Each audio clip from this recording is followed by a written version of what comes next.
Assalamualaikum warahmatullahi wabarakatuh. Alhamdulillah, alhamdulillahi rabbil alamin. Wassalatu wassalamu ala asyrafil mursalin, sayyidina wa habibina wa syafi'ina wa maulana Muhammad wa ala alihi wa sahbihi ajma'in. Rabbi syrah li sadri wa yassir li amri wahlul 'uqdatam min lisani yafqahu qawli. Subhanaka la ilma lana illa ma 'allamtana innaka antal alimul hakim. Wa la hawla wa la quwwata illa billahil aliyyil azim. Allahumma faqqihna fid din waftah 'alaina futuhan 'arifin waj'al a'malana khalisatan liwajhikal karim. Rabbana zidna 'ilman nafi'a warzuqna fahman sahiha ya rabbal alamin. Qala al-musannifu rahimahullahu ta'ala wa nafa'ana bi'ulumihi wa 'ulumi masyayikhina fid darain amin.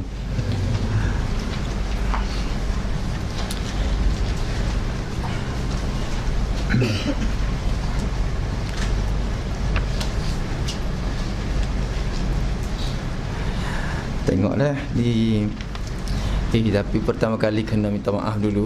Kadang-kadang lurah saya pun ada jugalah. Jadi asal saya ni lurah petani lah. Lurah petani. Tapi nak kecek tu dia kecek. Kecek aku ni. Maka jika sekiranya ada sikit sebanyak lurah yang berbeza tu, kena minta maaf lah. Kadang-kadang kita rasa boleh faham. Boleh kita faham. Kalau sekiranya Kedah, kawasan Kelantan, kawasan Kedah dan keliling-keliling petani sepadan tu, kemungkinannya mudah sikit. Tapi kalau jauh sikit, misalnya kot Johor mana, rasa-rasa kadang-kadang kena itu sikit lah. InsyaAllah lah. InsyaAllah. Cuba tengok kitab muka pertama. Kita mengaji kitab turas ni, kulit ke kulit. Kulit ke kulit. Kita mula di kulit pertama. Tu. Kitab ni namanya Bakuratun Amani. Tu. Di Malaysia tu, kitab ni masuk dalam kitab yang kalau orang boleh baca tu hebat lah. Kerana sulit dan susah untuk nak dapat faham kitab ni. Kalau tak betul-betul telaki dan tak betul-betul belajar daripada guru, tak akan boleh baca kitab ni. Tak boleh baca kitab ni. Macam kitab Aqidatun Najin, kita kena belajar tu, kena mengaji tu semua dibaca. Lebih lagi dalam Malaysia, kita kata di petani tu memang dah waktu tu sangat masyhur kitab ini.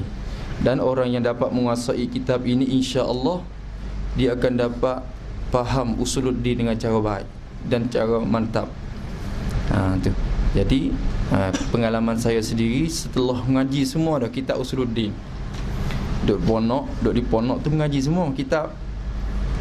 Tu Syarqawi Hudhudi pun kita belajar, Kifayatun Awam pun kita mengaji. Banyak lagi kitab-kitab usuluddin. Kalau kitab Jawi lagi, Faridatul Faraid, Durrus Samin, Aqidatun Najin, semua kita belajar. Tapi semua kitab tu belum lagi kita puas tentang hak usuluddin. Tak puas lagi. Mengaji rasanya tak ni kata tak licin lagi, tak cuci, tak 100%. Tak 100%. Tapi bila disentuh dengan Bakuratun Amani, dengan kupasannya, dengan ulasannya, dengan satu persatu, pengarang ni dengan juhud dia, kesungguhan dia dan keikhlasan dia, kita rasa kata benda ni jadi barakah sah dan jadi bertuah bagi mereka yang dapat menguasai dia.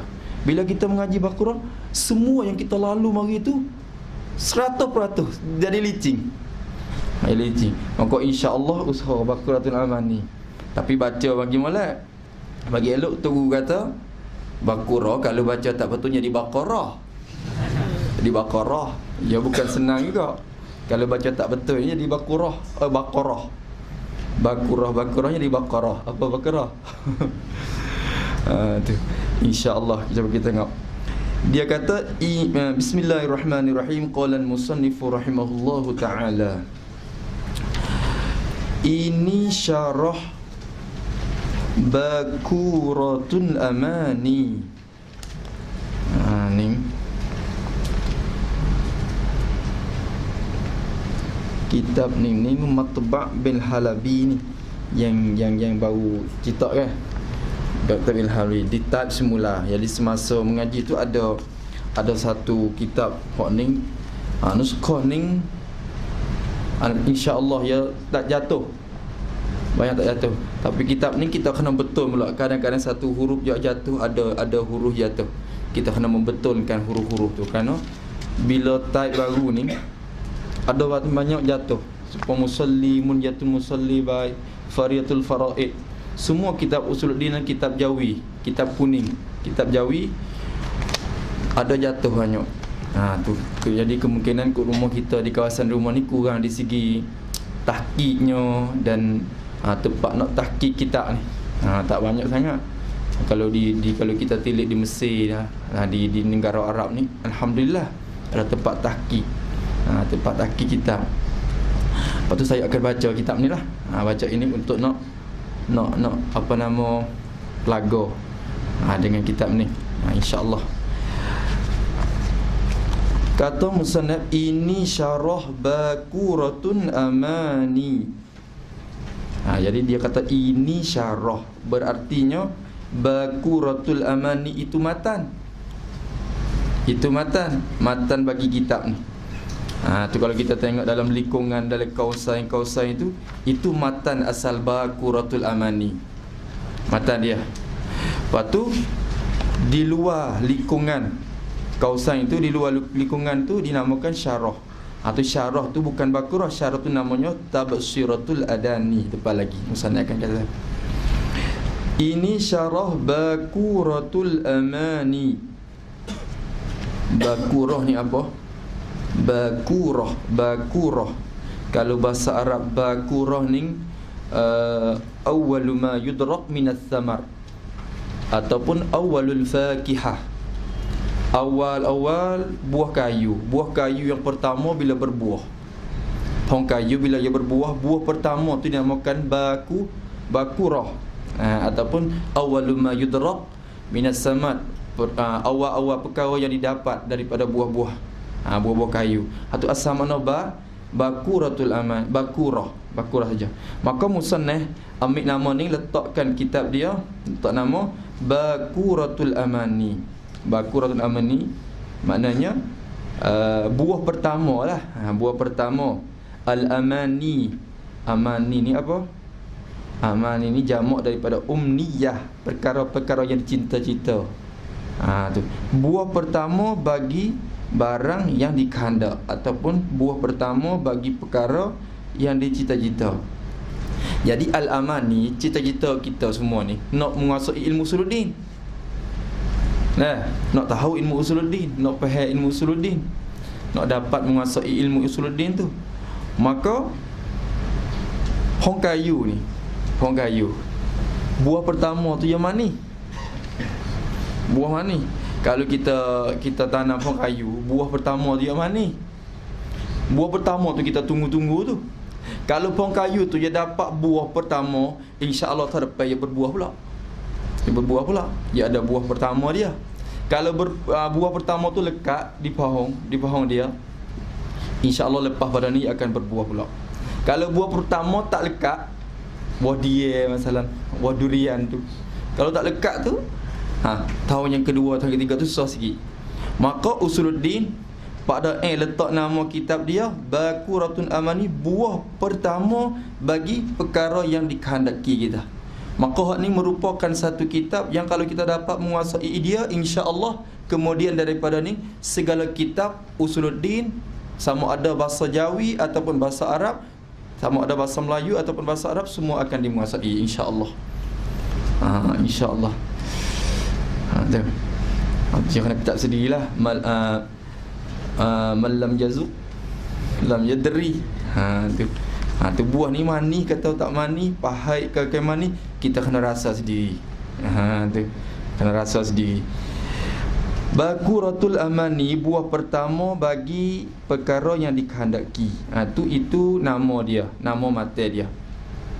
Bagi pengarangnya, domain ni dalam kitab-kitab dulu ni, kitab kuning lama ni, ya ada nyo tu domir lah. Kalau bahasa Arab tu domir itu tempat rojak kita kena amati. Dalam kitab Baqarah ni banyak domir. Pak Doa Mekah yang mengarang kitab ni mengikut tata bahasa Arab, qawaid bahasa Arab. Tiap-tiap kelima yang dia tulis itu mengandungi qawaid. Kalau dia kata mengkan, ada kan, berarti lepas daripada kan itu jadi maf'ulun bih. Semua ada. Jadi kalau kita i'rab, boleh i'rab satu persatu. Boleh i'rab satu persatu. Tu ada takluk. Kadang-kadang di awal baris tu mubtada, khabar duk nu. Khabar duk di baris yang akhir sekali. Tengah tu cakap kecek. Baru khabar. Kalau tak faham mubtada khabar, tak faham ibarat tu. Nanti akan jumpa insya-Allah. Insya-Allah. Usik dulu ni. Usik dulu. Bagi pengarang bagi Baqarah sendiri ni, siapakah pengarangnya? Badal, guru yang alim. Guru yang alim. Lagi pula al-allamah, yang sangat alim. Alimun pun alim dah, tapi bila kata al-allamah sangat alim lagi, kerana datang dengan sirah mubalaghah. Allam, lagi pula ditakkid dengan ta ditakkid mubalaghah tu. Allamah, yang sangat alim. Tu. Siapa kata guru yang sangat alim ni? Asy-syaikh. Baca syaikh atau syaikhu, ikutlah. Asy-syaikh Ismail bin Abdul Qadir Al-Fatani rahimahullahu ta'ala. Syekh Ismail, ataupun gelar orang panggil dengan cara masyhurnya Pak Da Mekah pula, kerana dia duduk di Mekah, dia menetap di Mekah dan mati di Mekah, dikebumikan di tepi maqam Sayyidah Khadijah radhiyallahu anha ummul mukminin. Tu satu kemuliaan yang Allah Ta'ala bagi kepada para dapat ditanam di tepi Siti Khadijah, yang mana sebelum pada ni tidak ada siapa pun ditanam di tepinya. Maka Allah Ta'ala kurnia kepada para sekarang ni kalau pergi ziarah Siti Khadijah tu boleh salam kepada lah. Pada di tepi tu. Tu Syekh Ismail ataupun Pak Da. Sebab apa panggil Pak Da? Pak Da. Orang petani ni, kalau anak yang ketiga orang panggil Pak Da. Orang petani, orang Kelantan, orang Kedah. Ada orang Kedah tapi kawasan Baling, kawasan ni. Kawasan Baling ni, itu orang Pak Da tak? Pak Da. Bila sebut kata Pak Da, itu anak yang ketiga, mengikut istilah panggilan orang petani. Maka dia ni nama Ismail, tapi apabila jadi anak yang ketiga, nama Pak Da Ismail. Bapak muda. Itu asalnya. Tu Pak Da atau Pak Da Mekah. Ya anak bagi Syekh Abdul Qadir ni. Abdul Qadir ni ayah bagi Pak Da ni, anak dia semua ni okey. Ada ni okey semua. Satunya Wan Aisyah. Yang kedua Wan Sofiyah. Yang ketiga Wan Ismail. Ni Pak Da ni. Yang keempat Wan Aminah. Tu adik Pak Da tu perempuan juga, Wan Aminah. Yang kelima Wan Yusuf. Ataupun orang panggil Pak Tesoh. Orang panggil Pak Tesoh ataupun Wan Yusuf. Dan yang keenam Wan Ibrahim ataupun Pak Cuhing Gajah Mati tu. Pak Cuhing Gajah Mati tu adik pada tapi yang keenam dia ada yang posu.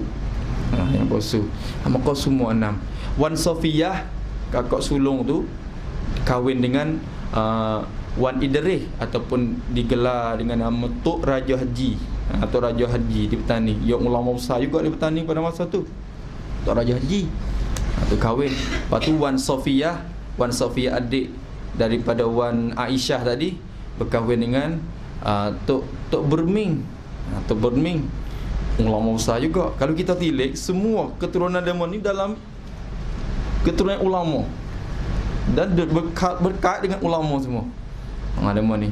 Dan Pak Doan sendiri pun sepupu pula dengan Wan Ahmad Zain yang jadi tuan bagi Faridatul Faraid tu. Wal Ahmad Zain tu lah, Syekh Ahmad Zain tu lah Tok Guru bagi Tok kenali. Tok Guru bagi Tok kenali. Dan beliau tu lah yang datang ke Mesir pada masa tu, yang ada digelarkan dengan Singo Asia pada masa tu. Tu. Jadi keturunan Demon ni ulama semua. Ulama semua. Maka tu adik pada tu Wan Aminah. Wan Aminah. Adik dia lagi Wan Yusuf, dan akhir sekalinya Wan Ibrahim ataupun Pak Cuhim. Pak Cuhim Gajah Mati. Pada ni ulama besar. Ulama besar ia terkenal di Mekah pada masa tu dengan ulama yang hebat dalam ilmu usuluddin.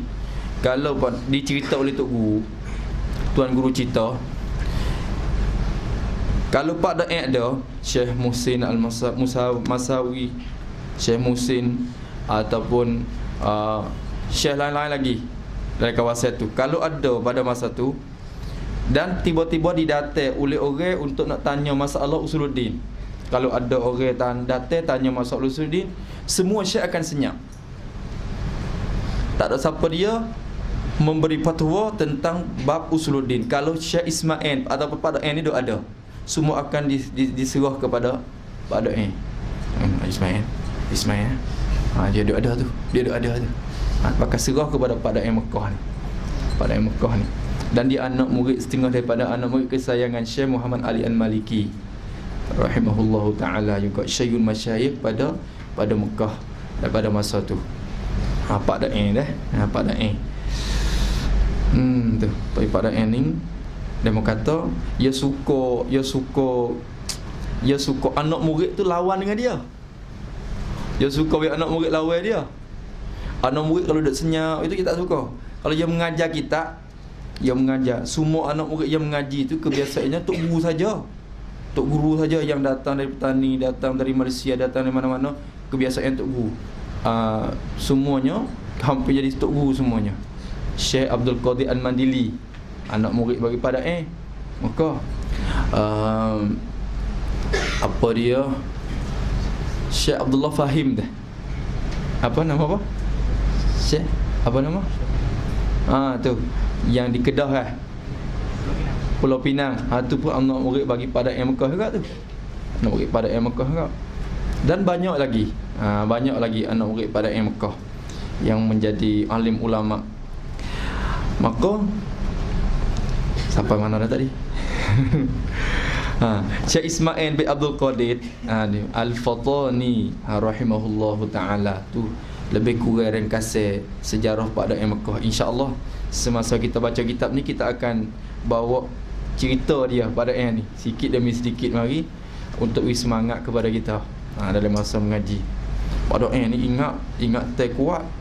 Semua kita ingat mata Alfiyah Ibn Malik, Alfiyah Iraqi, Alfiyah Sayyidi. Dia ingat semua Alfiyah tu. Lagi anak murid dia tu, kalau dia duduk mengajar, bila dia baca kitab, semua anak murid dia tu duduk diam gitu. Wallahu alam. Sudah. Anak murid tanya, apa pak dah? Sudah dah. Ni baru ya ni. Baru mengaji ya. Mung alim semua dah. Mung alim dah yang kata, tak kena mengaji dah. Apa? Tak tanya apa. Senyap itu. Macam senyap gitu. Apabila tak tanya tu, dia anggap kata anak murid yang alim dah. Tak apa. Cukup dah. Allah alam. Ada Mekah. Lagu tu. Lepas tu cara dia akan beri anak murid dia baca. Dia kata, itulah cara mengaji. Mengaji ni anak murid yang baca, guru yang syarah. Kita mengaji Quran, siapa baca?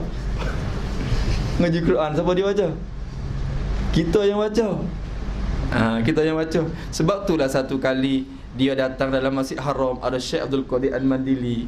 Syekh Abdul Qadir, tuan penawat bagi hati. Syekh Abdul Qadir ni yang mengajar dalam Masjid Haram. Anak murid dia beribu dalam Masjid Haram tu. Syekh Abdul Qadir Al-Mandili. Dia mengajar kita pada yang lalu. Pada yang kata Qadir ni bukan dia mengajar, Qadir lah yang mengaji. Semua anak murid beribu tu duk mengajar Qadir tu. Dia kata Qadir tu duk mengaji, Qadir duk baca kitab. Syekh Abdul Qadir tu duk baca kitab, anak murid semua dengar. Dia kata Abdul Qadir tu lah yang mengaji. Anak murid tu nanti surah. Tu cara pada cara pada kau. Dan otak dia sangat pintar.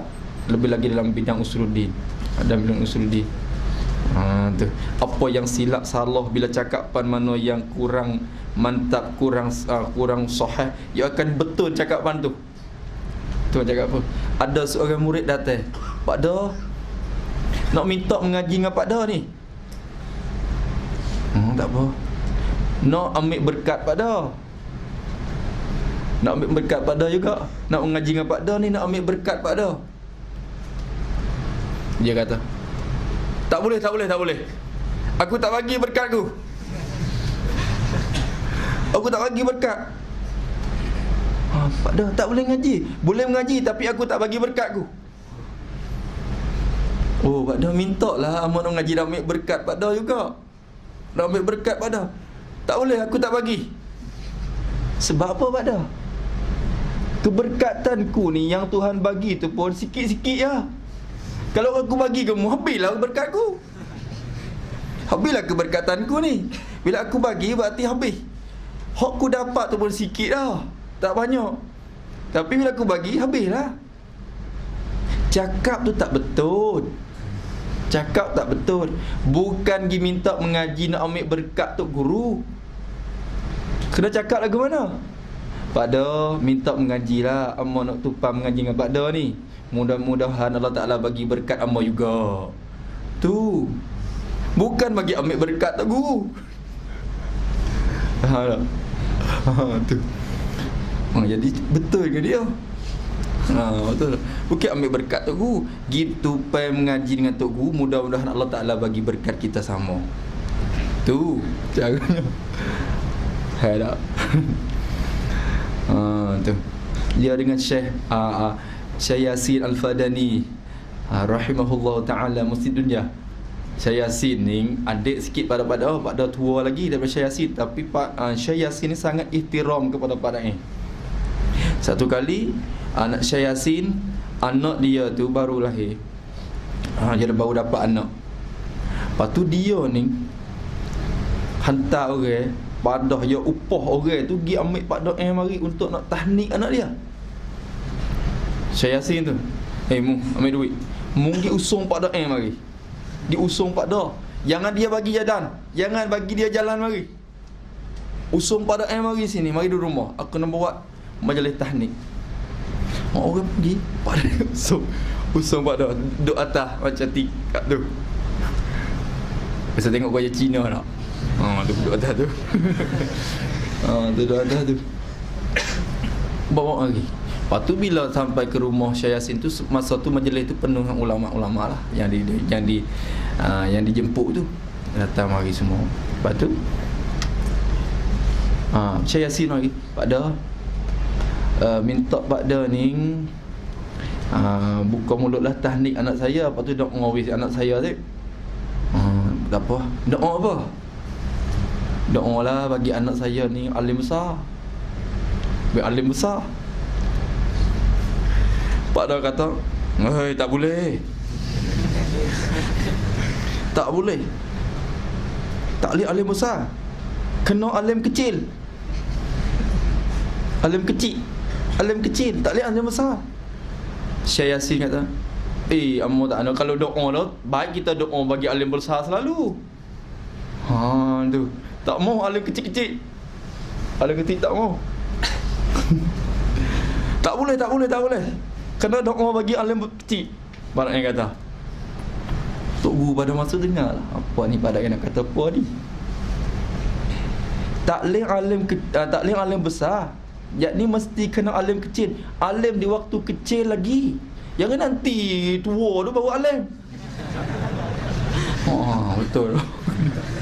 Alim besar, yakni alim waktu besar itu tak mau. Nak alim kecil. Allahu Akbar. InsyaAllah lah akan datang cerita-cerita.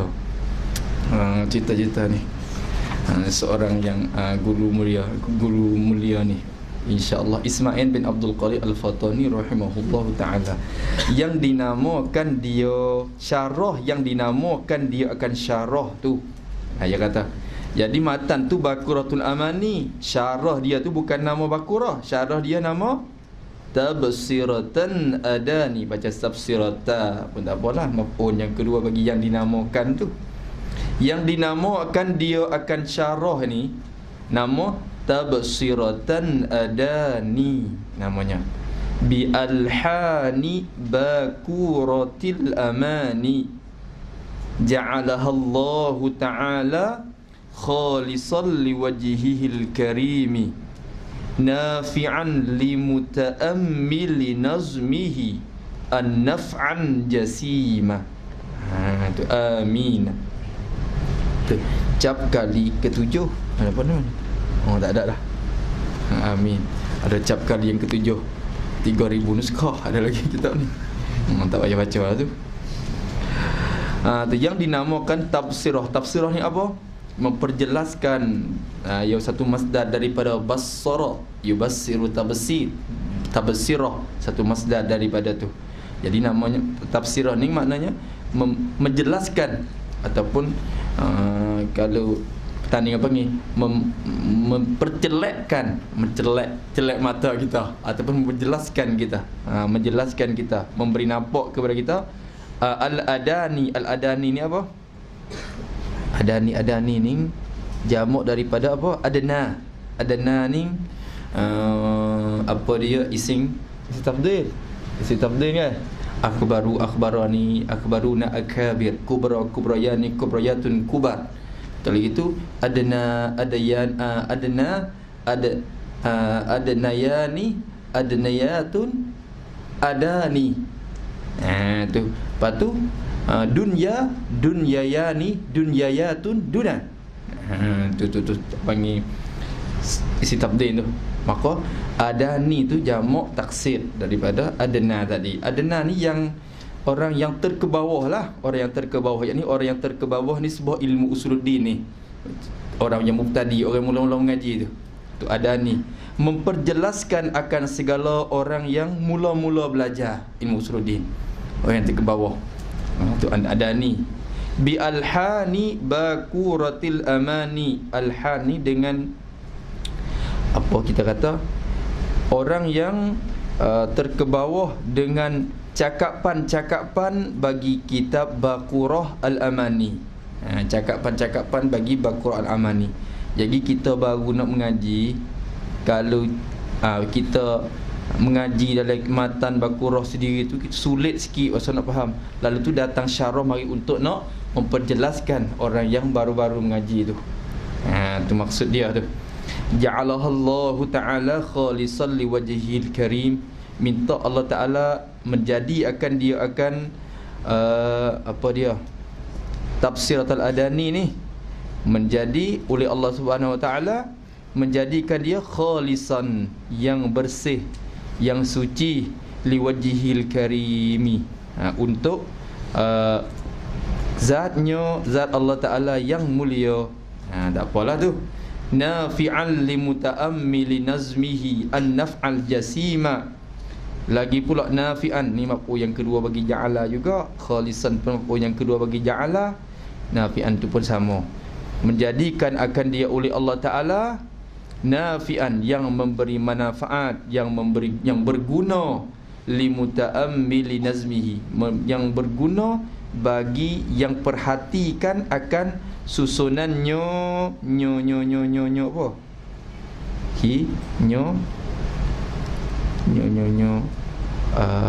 Syarah ni, syarah Baqaratul Amani ni. Tu dia.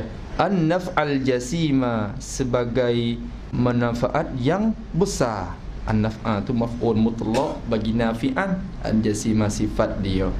Itu dah. Habis itu. I'rab lah. Tu i'rab lah. Amin. Tak payah kita jangan duk yang so rusing ni jangan rusing ni. Pak ni kulit ya. Kulit. Ni kulit macam haid susah dah nak rujuk. Nanti isi dulu. Tengok isi dia. Tengok isi dia. Bismillahirrahmanirrahim. Qala al-musannifu rahimahullahu ta'ala.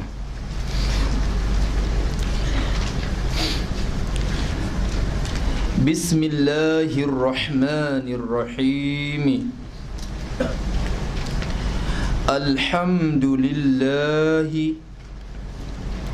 Itu dia mula dengan bismillah. Itu maklum dah bagi kita orang mengaji. Bismillahirrahmanirrahim, bahasan dia tak perlu kita kupas sangat, kerana kita akan masuk ke isi cepat-cepat. InsyaAllah akan jumpa alhamdulillah tu. Banyak perkara lagi yang kita mesti kena kaji dalam kitab Baqaratul Aman ini. Alhamdulillahi. Apa dia alhamdulillah? Terjemahan Pak Dae, puji-pujian itu bagi Allah. Tu pun pelik dah. Kebiasaannya dia mau terjemah lagu mana? Alhamdulillah, segala puji. Segala puji. Kitab mana-mana pun biasa segala puji. Tapi pada Mekah tak sama lah. Puji-pujian. Beza ke puji-pujian dengan segala puji? Di segi pahamannya. Kalau di segi terjemahan tu beza lah, tapi di segi pahaman tu beza tak? Cuba. Puji-pujian itu bagi Allah. Mengikut pada Mekah, dia kata alhamdu tu isim mufrad. Cuma alif lam yang ada di alhamdu, alif lam lin jinsi. Isim mufrad tetapi alif lam lin jinsi. Alif lam jenis. Kaedah alif lam jinsi. Kaedah alif lam lin jinsi, apabila dia masuk kepada lafaz mufrad, dia akan membatal makna mufrad. Al-jinsiyah idza dakhalat alan mufradi atau alal jam'i abtalat makna jam'iyah. Wahakaza. Kalau sekiranya alif lam jenis, ini nak kaedah ilmu nahwu. Alif lam jenis apabila dia masuk dalam isim mufrad, masalah alif lam ni akan membatal makna mufrad. Tak boleh pakai makna mufrad. Nak pakai mana apa? Ikutlah nak pakai mana, tasniyah ke jamak ke. Maka alhamdu bagi kita, bila sebut kata segala puji ataupun puji-pujian, ada berapa semua puji? 4. Puji tu ada 4. Puji ada 4. Tak itu? Betul tak? Satunya puji qadim bagi qadim, puji qadim bagi hadis, puji hadis kepada qadim, puji hadis sama hadis. Tu bagai puji. Maka tu afrad dalam kalimah alhamdu. Maka mengikut pada dia kata alhamdu isim mufrad. Maka bila terjemah dengan lafaz, baik kita terjemah dengan lafaz mufrad. Terjemah dengan lafaz mufrad tetapi memberi faedah makna yang banyak, memberi faham makna yang banyak. Lalu tu dia kata puji, puji itu satu ya, tapi ditakrirkan, diberulang-ulangkan dengan lafaz puji-pujian. Puji-pujian. Kaedah dia yang kata takhrirul lafzi yadullu ala kathirin makna. Berulang-ulang lafaz menunjuk di atas banyak makna. Lalu tu puji-pujian tu, tu pak bagai puji. Tapi nak kata segala puji pun tak salah. Itu di segi terjemah ya. Mafhum kitanya puji bagai-bagai puji yang 4 tu. Betul tak? Tu satu. Ni pun pelik dah. Ni pun pelik dah. Tapi tak ada apa di segi terjemahan je. Di segi terjemahan itu pandangan dia.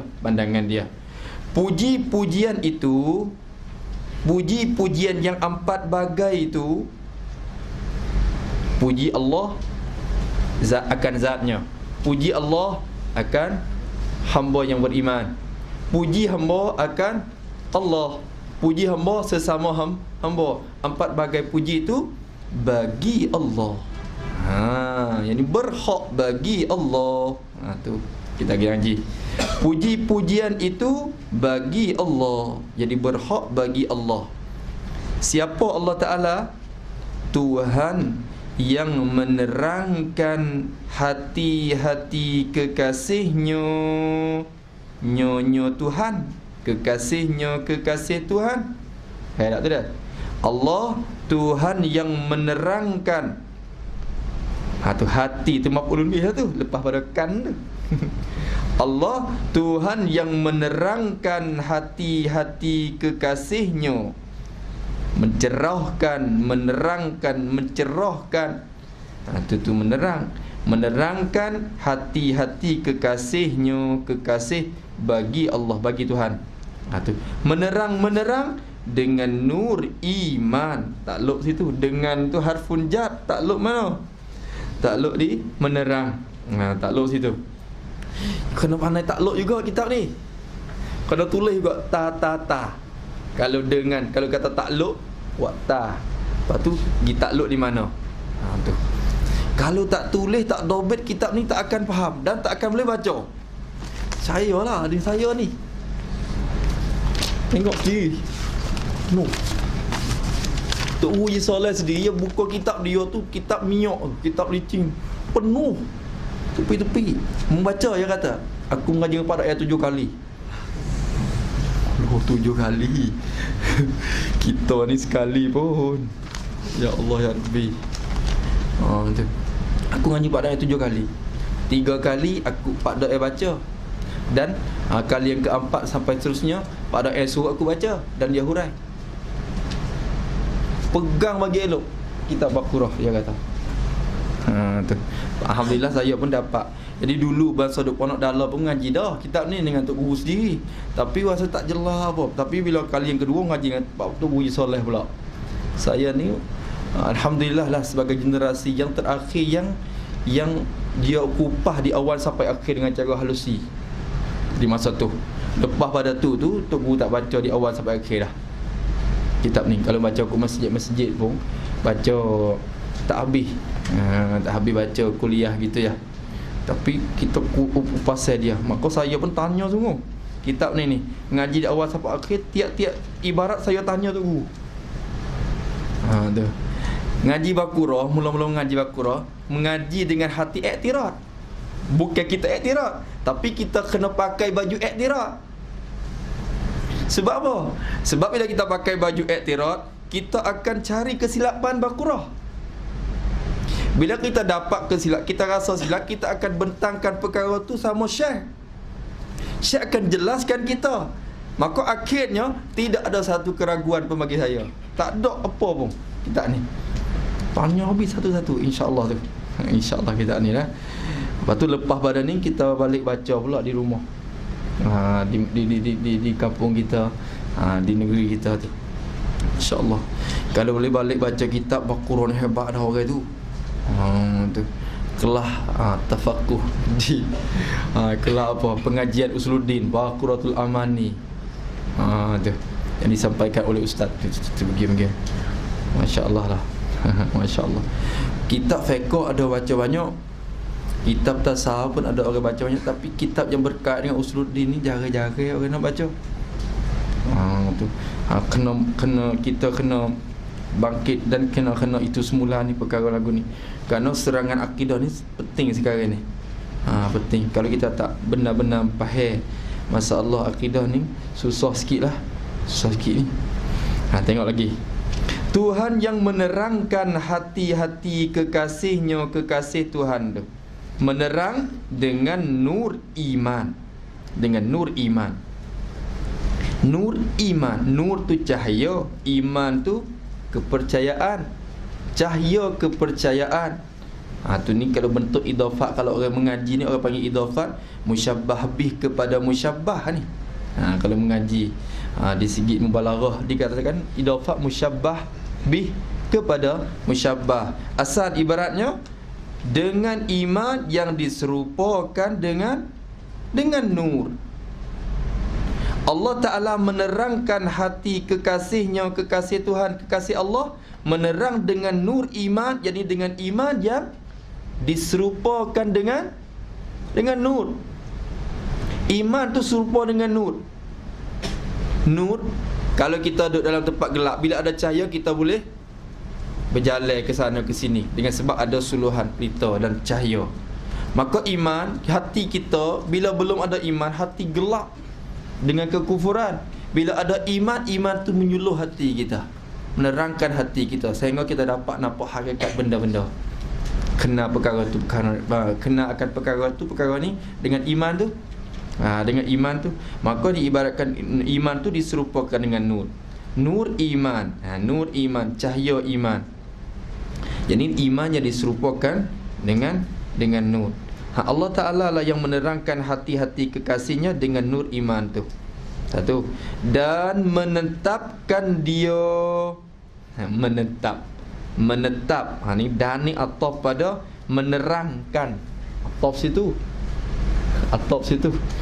Kena ataf pula. Yakni Tuhan yang menetapkan dia rojok kepada nur iman tadi. Tuhan yang menetapkan dia akan nur iman tu, menetap padanya, pada hati-hati kekasihnya. Tu kita lama. Kena pandang lah tu. Dah. Puji-pujian bagi Allah, Tuhan yang menerangkan hati-hati kekasihnya, kekasih Tuhan, menerang dengan nur iman dan menetapkan dia akan nur iman, menetap padanya, pada hati kekasihnya. Jadi bila Allah Ta'ala menerang hati dengan nur, belum tentu lagi nur itu akan tetap atau tidak. Maka Allah Ta'ala juga yang menetapkan nur tu dalam hati. Maka kita puji dua kali. Kali pertama, puji Tuhan yang menerangkan hati dengan nur iman.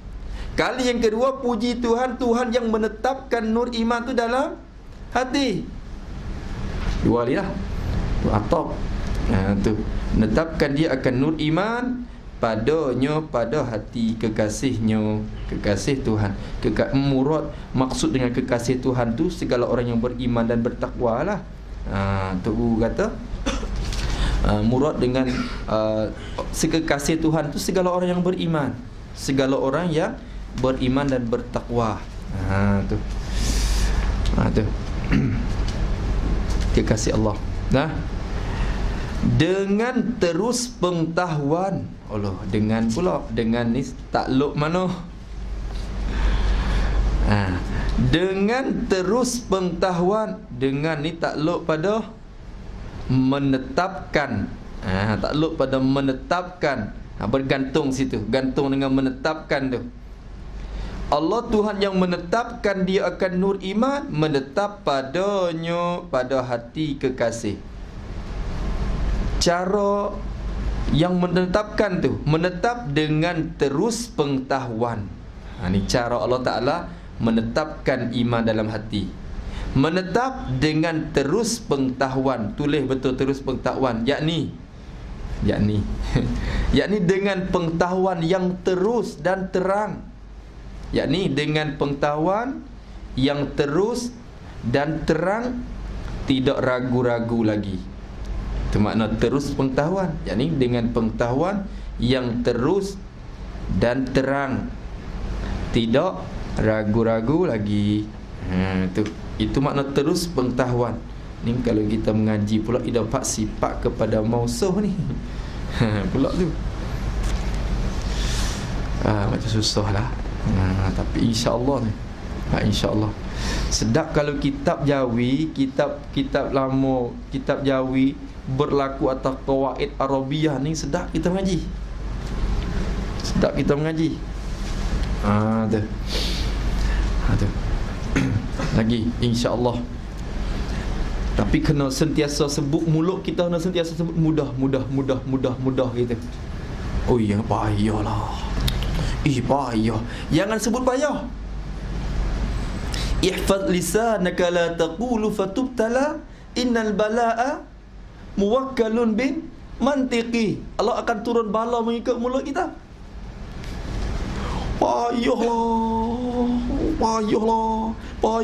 Payahlah. Kebetulan masa tu Allah mustajab doa. Jadi payah semua sampai akhir. Tu jangan. Mudah, insya-Allah, mudah. Lepas tu kebetulan Allah Ta'ala terima doa kita, jadi mudah bagi kita. Tu yang sentiasa sebut mudah tu. Astashilan as-su'ba tu, tu. Apa saja yang payah akan bilang mudah dulu sehingga kita dapat benda tu. Sehingga kita dapat benda tu. Mudah, insya-Allah. Lagi dengan terus pengetahuan yang menetap tu, dengan terus pengetahuan, yakni dengan pengetahuan yang terus terang, terus dan terang, tidak ragu-ragu lagi. Maka bila hati itu terus ada pengetahuan yang terus terang, hati itu tak ragu-ragu. Bila tak ragu-ragu, nur iman pun tetap di hati. Itulah cara Allah Ta'ala menetapkan nur iman dalam hati itu dengan pengetahuan yang terus, yang terus terang. Tu. Dan mengertikan pelajaran. Dan mengertikan pelajaran. Dan mengertikan pelajaran. Dan ni ataf mana pula? Dan ni ataf pada terus pengetahuan. Atau pada terus pengetahuan ni, terus pengetahuan depan tu sikit. Bila ataf situ kena baca semulalah. Dan menetapkan dia akan nur iman, menetap padanya, pada hati kekasihnya tu. Menetap dengan mengertikan pelajaran. Maksud mengerti, memberi faham akan pelajaran. Mengertikan, memberi faham akan pelajaran. Dapat mengerti dan faham akan pelajaran. Tu. Bila Allah Ta'ala terang hati kekasih, Tuhan akan beri hamba tu faham dalam pelajaran-pelajaran, lebih lagi dalam pelajaran usuluddin. Tu bila faham tu hati cerah, tetap nur iman tu dalam hati dengan sebab tu. Jadi nak tetapkan nur iman dua cara. Satunya, cara pertama, Allah Ta'ala kita ada ilmu yang terang, terus terang dalam ilmu usuluddin sehingga kita tak ragu-ragu. Yang kedua, kita faham pelajaran-pelajaran yang kita belajar tu. Tu pun cara menetapkan nur iman dalam hati kita. Dua. Dan mengkejapkan pengetahuannya. Nyono pula. Dan mengkejapkan pengetahuannya, kekasihnya tu. Dan ni atau mana? Dan ni atau pada menerangkan tu. Faham tak? Menerangkan baris pertama tu. Allahumma salli ala Muhammad. Atop situ. Bila atop sana, puji kali yang ketiga. Puji kali pertama, Tuhan yang menerangkan hati kekasihnya dengan nur iman. Puji yang kedua, Tuhan yang menetapkan nur iman dalam hati kekasihnya. Menetapkan tu dua cara. Satu caranya dengan menteruskan, memberi pengetahuan yang terus terang, dan juga bagi kita faham dalam pelajaran. Puji kali yang ketiga, puji-pujian bagi Allah, Tuhan yang mengkejapkan pengetahuannya, pengetahuan kekasihnya tu. Maksud mengkejap, faham tak mengkejap? Mengkejapkan, mengkemah, mengkejap, ngerti kejap tak? Apa yang nak kejap? Apa? Memantap. Tu lah tu. Mantap tu. Baru tu. Tadi panggil kejap. Kejap molek. Mantap. Mengkejapkan pengetahuannya, pengetahuan kekasihnya tu. Allah Ta'ala mengkejap pula. Dulu dia menyuluh, menerang hati dengan ada nur iman. Lepas pada tu Tuhan menetapkan nur dalam hati kekasih. Tetap tu belum mesti, belum tentu lagi kata kejap atau tidak. Tetap. Tapi nak lama ke? Nak lama ke tidak? belum lagi tahu. Boleh mantap tak mantap lagi. Maka Tuhan juga yang mengkejapkan, memantapkan. Sedap tak kitab ni. Mula-mula ada Ridwan tu dia mau nak mengaji Baqarah ni. Saya tak boleh mengaji ke tak Baqarah ni dia mau ni. Boleh ke insya-Allah. Tak apa, boleh. Foto start. Boleh ngaji tak Baqarah? InsyaAllah lah. InsyaAllah boleh ngaji. Tu mengkejapkan pengetahuannya. Kalau kami di petani, ya susunannya satunya kitab ayadi kita mengaji Asasul I'tiqad. Selepas pada tu kita mengaji Wasail Ilmu Kalam untuk bahasan masalah wujud, istihalah, jawab, segala segala hukum akan dan muta'allaq bagi hukum akan dan sebagainya. Lepas daripada tu kita mengaji Taqribul Ikhwan bagi Syekh Abdul Qadir. Taqribul Ikhwan tu. Lepas Taqribul Ikhwan barulah kita Baqaratul Amani. Lepas Baqaratul Amani pergilah kita Arab mana-mana. Tu dulu susunan mengaji tu. Ni tak apa kok, ni pakai masalah ni masa sikat dah nak kiamat dah ni. Nak kiamat dah. Nak kiamat mengaji. Ayah bakal lakoh lalu. Gitu. Mengkejapkan pengetahuannya, pengetahuan kekasihnya tu. Mengkejap dengan ni takluk atau sakut, bersakut kepada mengkejap pula tu. Bergantung dengan mengkejap. Allah Ta'ala mengkejapkan pengetahuan kekasihnya. Lagu mana cara-cara Allah Ta'ala mengkejapkan ataupun memantapkan pengetahuan kekasih tu? Mengkejap tu dengan mengertikan dalil-dalil. Kerana apabila belum kenal dalil lagi, ia tak tetap lagi, tak kejap lagi, tak mantap lagi. Ia kena dapat faham dalil dulu. Dalil-dalil segala sifat-sifat Allah Ta'ala tu. Bila dapat dalil, barulah mantap dan kejap pengetahuan tu. Mengkejap dengan mengertikan, memberi geti, memberi faham kan dalil-dalil. Memfahamkan akan dalil-dalil. Kerana bila seseorang tu ia faham pelajaran dan terus pengetahuan, maka tetap nur itu dalam hati. Bila dia faham dalil pula, maka kejaplah pengetahuan dia dan tidak hanyut ke mana-mana lah.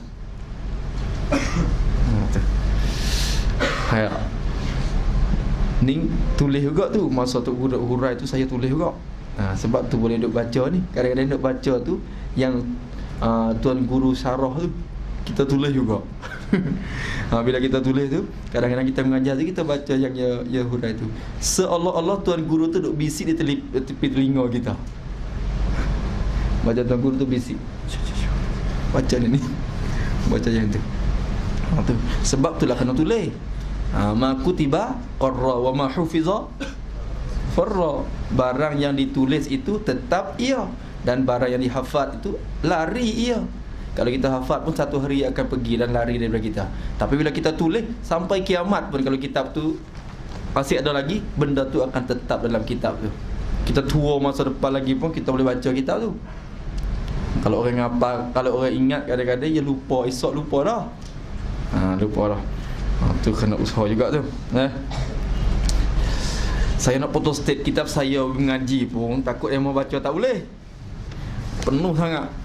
Takut jadi sekabut lagi. Pening lagi. Lalu tu yang ngaji yang ni dulu lah, insya-Allah. Duk usaha juga nak tahqiq dan nak syarahkan kitab ni. Masa kita ada duduk di Mesir ni, kita ada peluang dah untuk nak murajaah kitab-kitab Arab, untuk nak tahqiqkan dan mensyarahkan akan kitab Baqaratul Amani, untuk nak mengumumkan nafaatnya lagi. Tu insya-Allah doakanlah. Doakan insya-Allah. Tu. Oi, baru 3 baris saja ni. Tu. Allahu Akbar. Kutubah dia ni tak jumpa isi lagi. Tak jumpa isi lagi.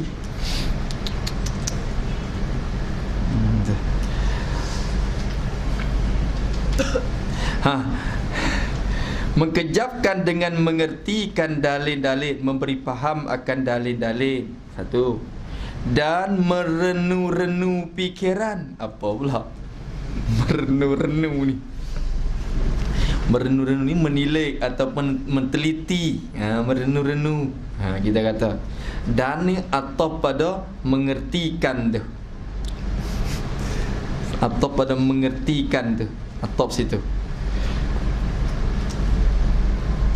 Allah Ta'ala memantapkan dan mengkejapkan pengetahuan kita. Satunya dengan mengertikan dalil. Bagi kita ni dapat faham dalil.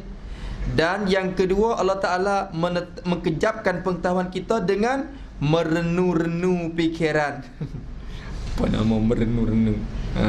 Tu dia. Tok tadi renung-renung. Merenung-renung ke? Renung ni titik tilik. Tapi bukan renung fikir apa dah. Jadi kita tilik dan teliti. Teliti. Tu teliti, tu merenung-renung, tu maksud musannahnya. Tu. Merenung-renung fikiran kita. Fikiran yakni maknanya fikir dengan halus. Fikir dengan halusi. Fikir dengan teliti akan dalil-dalil tu.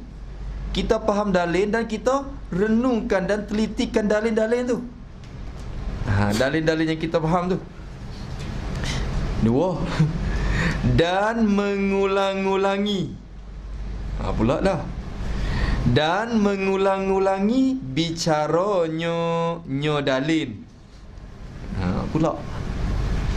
Dan mengulang-ulangi. Dan ni atau mana ni? Dan ni atau pada mengertikan lagi. Atau pada mengertikan. Allah atau banyak. Atau pada mengertikan. Tu. Satunya kita faham dalil. Tu cara Allah Ta'ala nak mengkejapkan dan memantapkan pengetahuan kita. Allah Ta'ala kita ni dapat faham dalil. Satu. Yang kedua, bila kita faham dah, kita teliti fikiran kita terhadap dalil tu. Halusi, fikir dengan cara halusi dan teliti dalil tu. Bila dapat fikir, yang ketiganya mengulang-ulangi, berulang-ulang. Berulang-ulang. Tu mengulang-ulangi, berulang-ulang. Bicara dalil tadi tu. Kita mengulangi.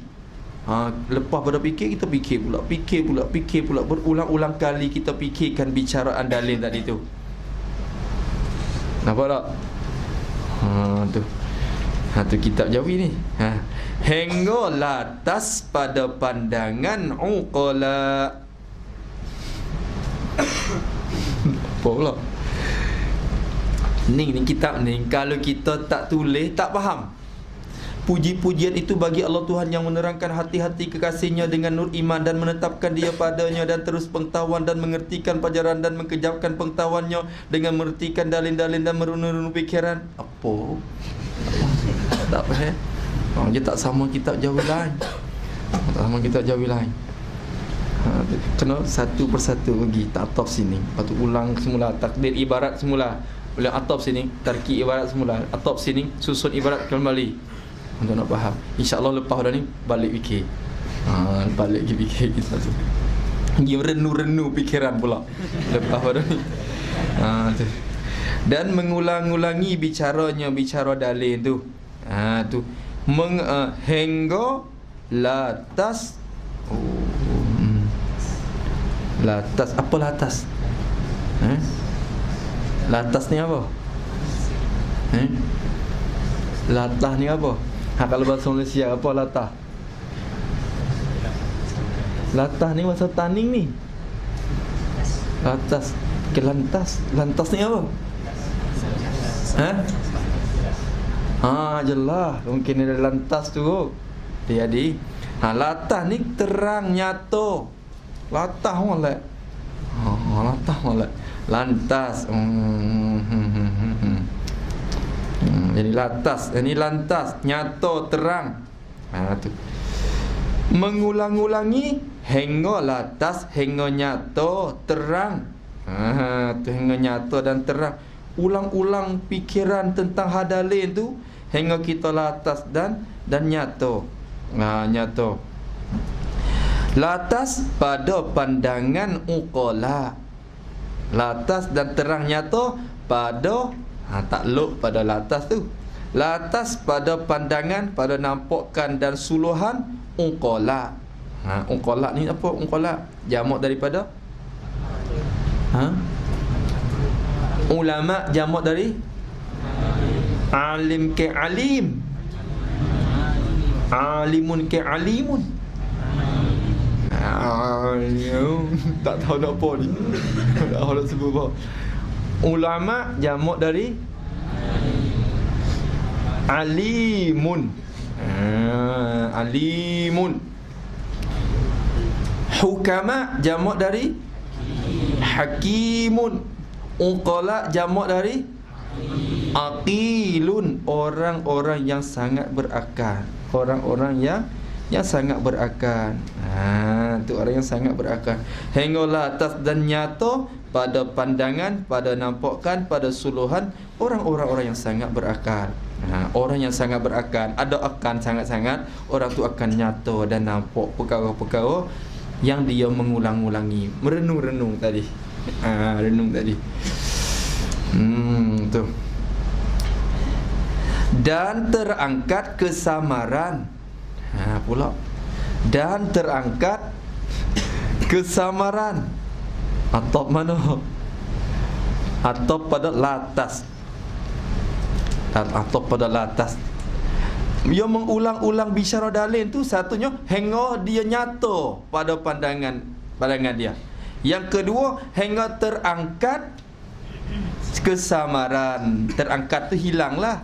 Naknya mana lazim, bila terangkat tu hilang. Hilang. Dan terangkat jadi hilang kesamaran, keraguan-keraguan hati dia tu. Bila dia mengulang-ulangi sehingga dia yakin, maka nyata pada pandangan dia dan terangkat kesamaran-kesamaran dia terhadap sifat-sifat yang dia bicara tu. Tu. 4 baris tu. Tu. Kitab ni pernah dihantar ke Kuala Lumpur.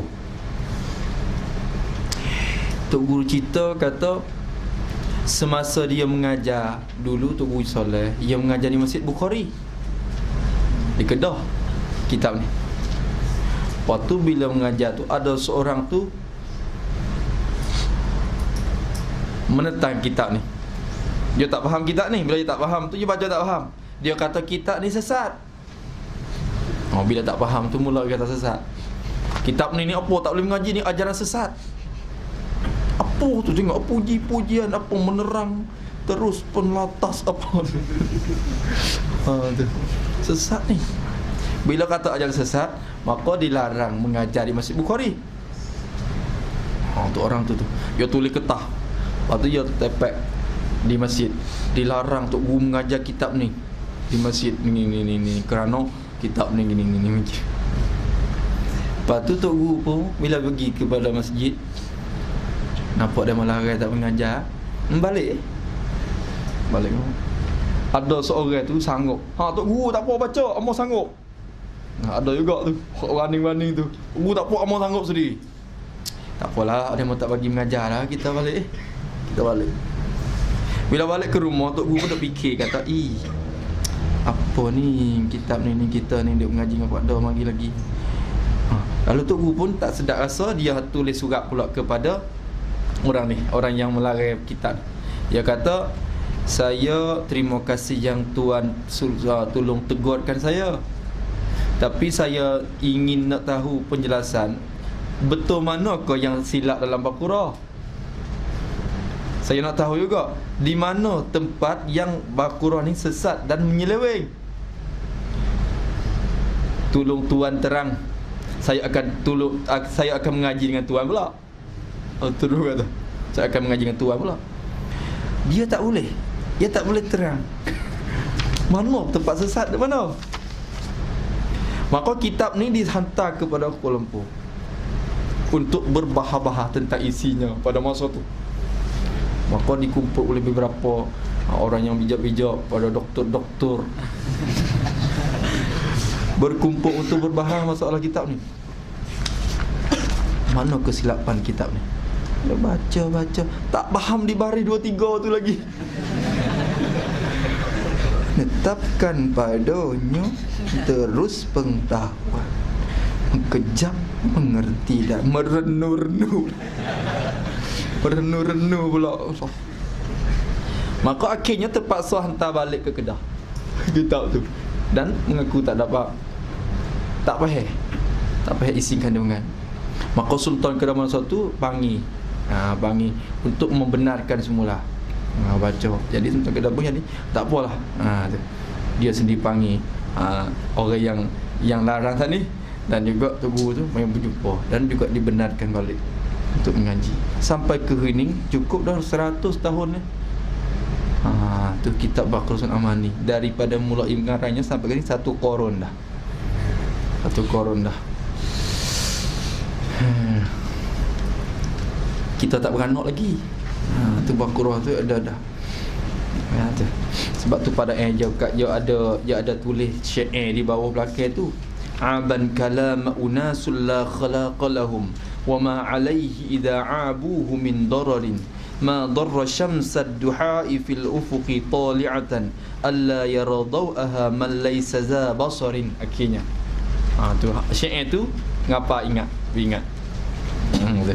InsyaAllah kita akan hurai pula semula. Dan terangkat kesamaran. Habis itu, dan rahmat Tuhan. Tu khutbah puji tu baru habis dah. Ni baru salawat Nabi pula ni.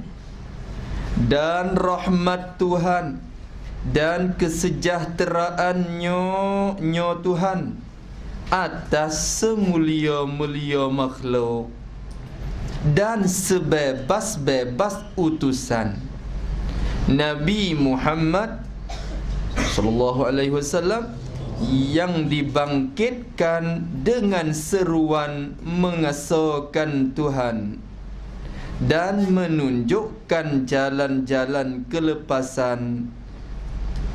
Apa tu faham tak tadi? Rasa-rasa macam nak faham, tapi sekaligus tak faham. Lagi. Dan atas keluarganya dan sahabat-sahabatnya sebaik-baik ini umat dan sebersih-bersih kelasan. Apa kelasan? Tu tengok sekali lagi. Dan rahmat Tuhan, jadi minta rahmat dari Tuhan. Tu mubtada kalau kiranya. Dan rahmat Tuhan, jadi minta rahmat dari Tuhan. Rahmat ni apa? Berbuat baik. Asal rahmat ni apa? Kesian ataupun mailul qalbi ila syai', cenderung hati kita kepada sesuatu perkara tu makna rahmat. Ataupun kata setengah riqqatul qalbi, lemuk hati. Mailul qalbi ila syai' tu asal makna rahmat. Cenderung hati. Maka Allah Ta'ala bila kita tahu Tuhan kesian kita, Tuhan ada hati ke? Kerana sifat rahmat ni sifat yang keluar dari hati. Bila sifat tu keluar daripada hati, Allah bukan jisim, bukan jirim yang mana ada hati, sehingga ada sifat rahmat keluar daripada hati Tuhan. Maka Allah Ta'ala nak kata kesian dengan makna tu tak boleh. Mustahil ada hati Allah Ta'ala tu. Lepas tu apa maksud rahmat dan kesian? Pergi pakai mana lazim. Lazim daripada seorang itu ada sifat kesian, dia buat baik kepada orang. Sebab itulah rahmat dengan makna membuat baik, diguna makna lazim daripada ada sifat tadi. Bila Allah Ta'ala ada rahmat, ada kesian belah, lazim darinya Allah Ta'ala buat baik. Sebab itulah ulama jadi bahas makna tu, rahmat dengan makna ihsan.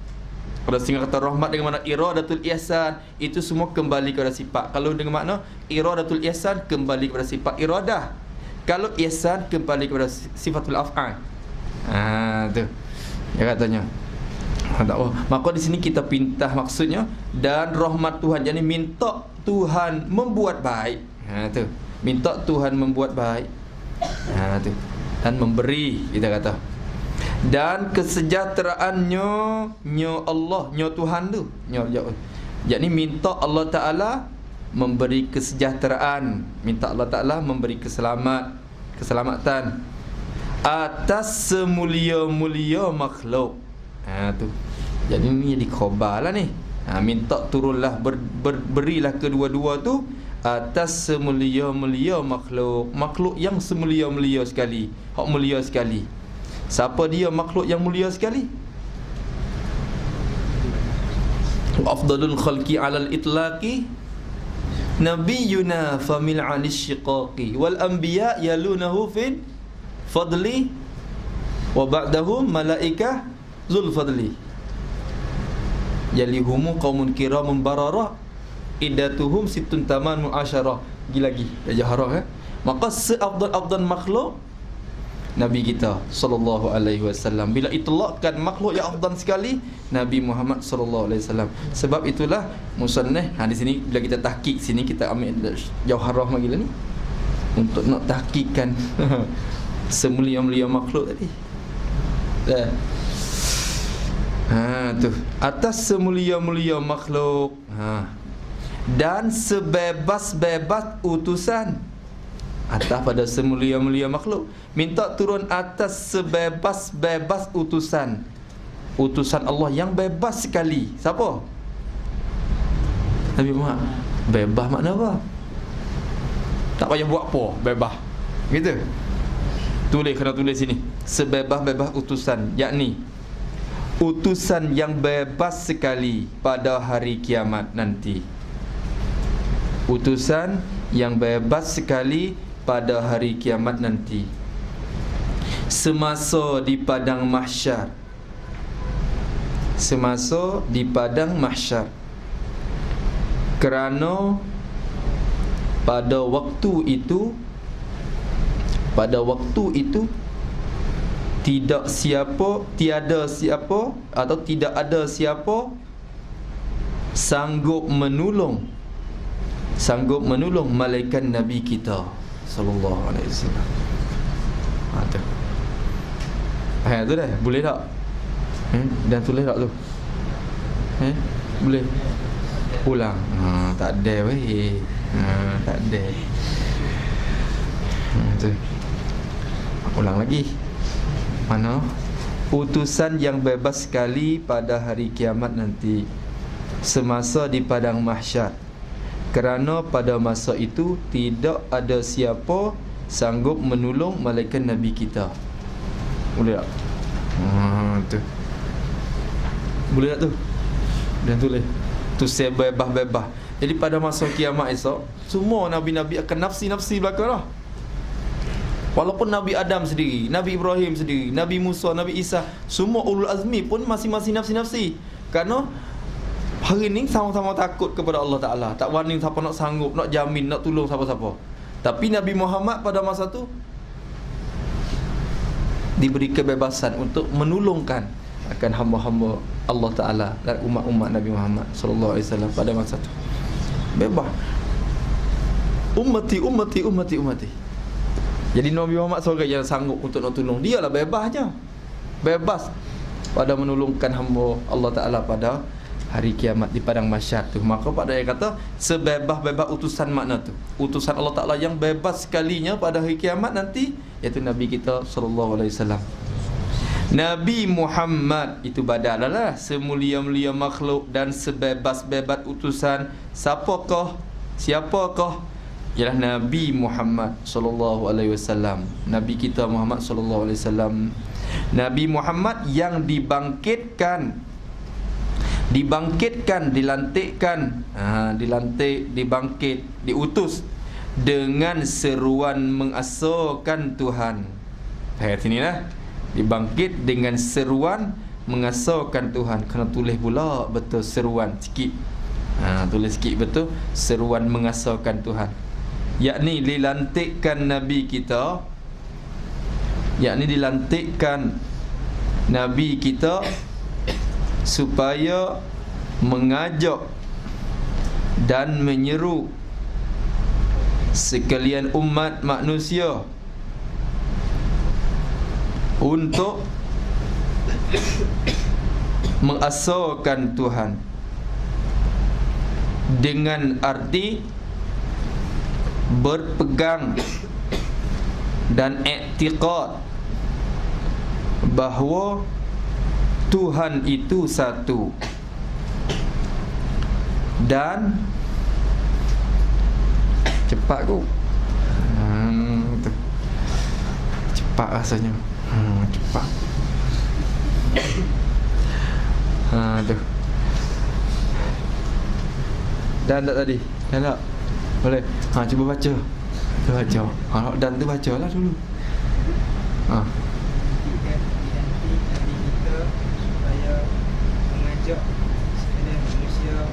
Dilantikkan Nabi kita supaya mengajak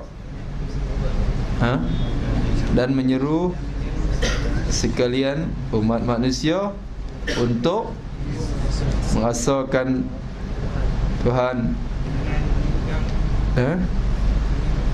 dengan berpegang selalu. Dengan arti, apa arti mengasahkan Tuhan? Mengasahkan Tuhan dengan arti berpegang dan iktikad mana?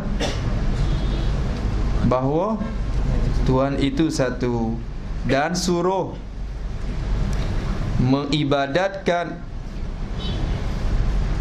Tuhan yang satu. Habis itu. Dan suruh mengibadatkan Tuhan yang satu. Yang dimaksudkan dengan seruan mengasahkan tu. Tu seruan mengasahkan Tuhan. Yang ini dilantikkan Nabi kita supaya mengajak dan menyerukan sekalian umat ini untuk mengasahkan Tuhan. Yang ini untuk umat ini berpegang dan iktikad dalam hati bahawa Allah Ta'ala itu satu saja. Satu je. Satu apa makna? Itu belajar dalam ilmu, dalam sifat wahdaniyat pula. Satu pada zat, satu pada sifat, satu pada af'an. Apa makna satu pada sifat? Pada zat, zat Allah Ta'ala tidak berbelah bagi, tidak berjuzuk-juzuk, sekurang-kurangnya 2 juzuk, kerana zat Allah Ta'ala bukan jirim, dan tidak ada satu zat pun sama dengan zat Allah. Sifat Allah Ta'ala satu, yakni sifat Allah tu tiap-tiap satu sifat ada satu je. Qudrat satu, iradah satu, ilmu satu, sami' satu, basar satu, dan tidak ada sifat siapa pun sama dengan sifat Allah Ta'ala. Satu pada perbuatan. Semua perbuatan yang berlaku di muka bumi ini Allah saja yang melakukan dan membuat.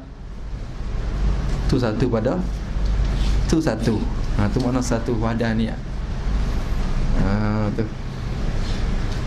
boleh InsyaAllah tu ternafi apa kam apa tu. Tu depan tu.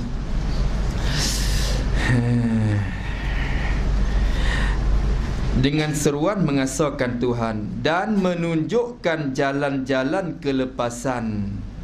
Tu. Ni atau mana? Atau mana ni? Dibangkitkan dengan seruan mengasahkan Tuhan, dan ni atau pada seruan. Tu seruan mengasahkan Tuhan tu. Nabi Muhammad yang dibangkitkan dengan menunjukkan jalan, menunjukkan jalan-jalan kelepasan. Jadi kelepasan daripada api neraka dan siksa tu. Menunjukkan jalan-jalan kelepasan daripada neraka. Nabi lah yang menunjukkan jalan-jalan untuk kita lepas daripada api neraka tu. Dan atas keluarganya Nabi Muhammad. Dan ni atau pada apa? Atau pula. Atau pada atas semulia-mulia tadi. Susun cakap pada semulanya. Dan rahmat Tuhan dan kesejahteraannya atas keluarganya, keluarga Nabi Muhammad sama. Minta turun atas keluarga Nabi Muhammad juga. Tu keluarga Nabi tu maklum dah tu siapa keluarga Nabi? Bani Hashim dan Bani Muttalib. Kalau mengikut makam, satu makamnya makam zakat. Keluarga Nabi itu tidak boleh terima zakat. Siapa yang dimaksudkan dengan keluarga Nabi? Bani Hashim dan Bani Muttalib. Dan kalau sekiranya pada makam puji, makam madah, makam puji, kita puji akan keluarga Nabi, puji akan keluarga Nabi, maka siapakah keluarga Nabi?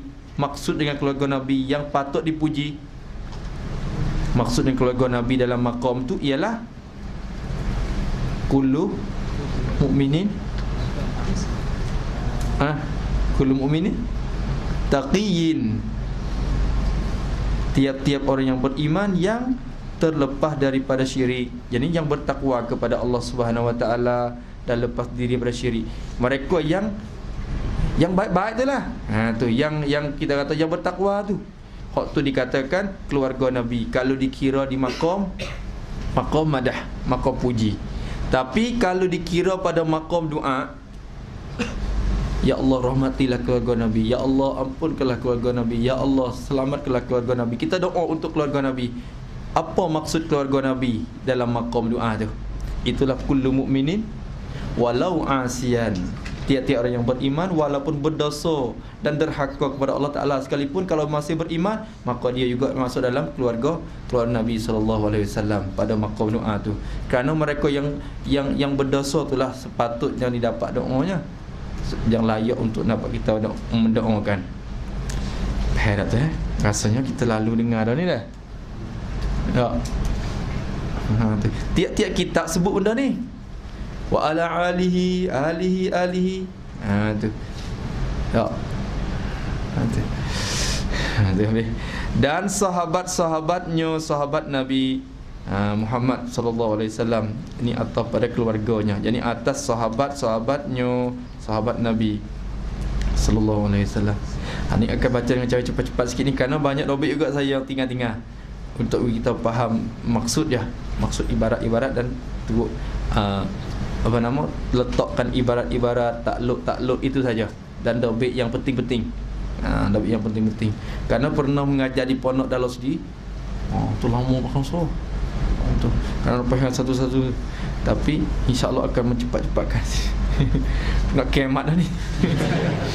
Nak kiamat dah.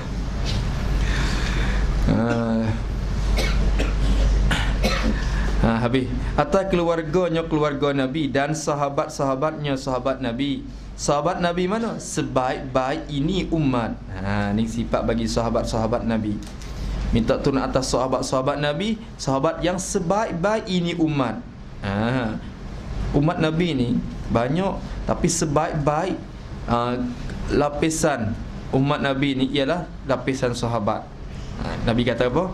Khairul quruni qarni. Sebaik-baik korun itu korun aku. Korun aku ni kena korun sahabat tu lah. Maka mereka ni sebaik-baik ini umat. Sebaik-baik ini umat. Tok Guru kata, kemala kambing pada masa korun sahabat, korun Nabi lebih baik daripada ulama pada masa ni lagi. Sebab apa? Mereka berjumpa Rasulullah dalam korun yang selamat. Kita ni walaupun jadi ulama sekalipun, tapi dia korun yang akhir-akhir dah ni, baik demo tu. Wasahbuhum khairul quruni fastami' fatabi'un liman tabi'. Ya, tu sahabat tu, korun tu lah yang baik sekali.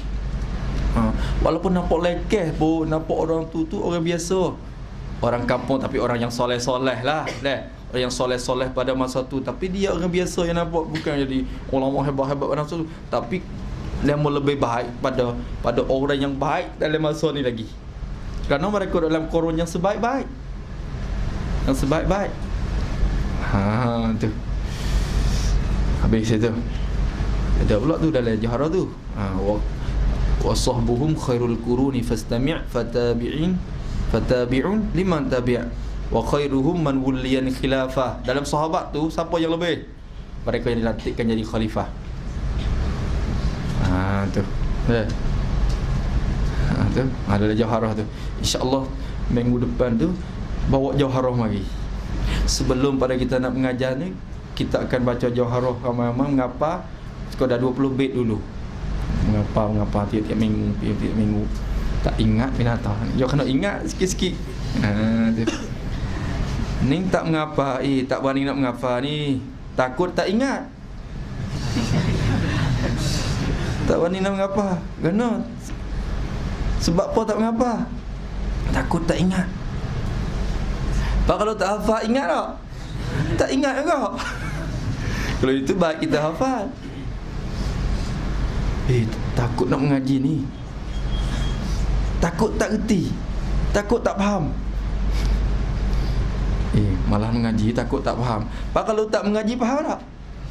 Tak juga. Baik mengaji. Baik mengaji lah. Malah mengaji takut tak faham. Tapi makan je tak malah. Malah makan takut kenyang. Ya tak malah tu bab tu. Kalau bab ni je malah. Bab hafal ke bab apa ke.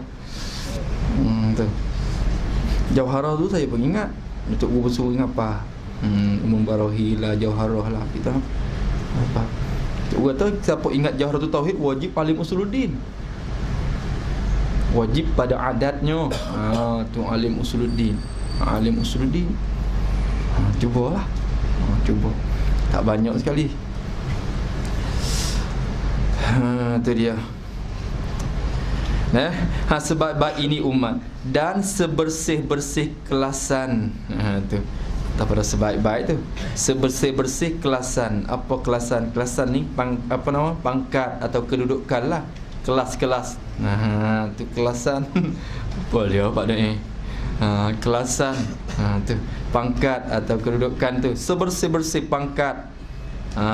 Peringkat yang bersih sekali. Yang bersih sekali.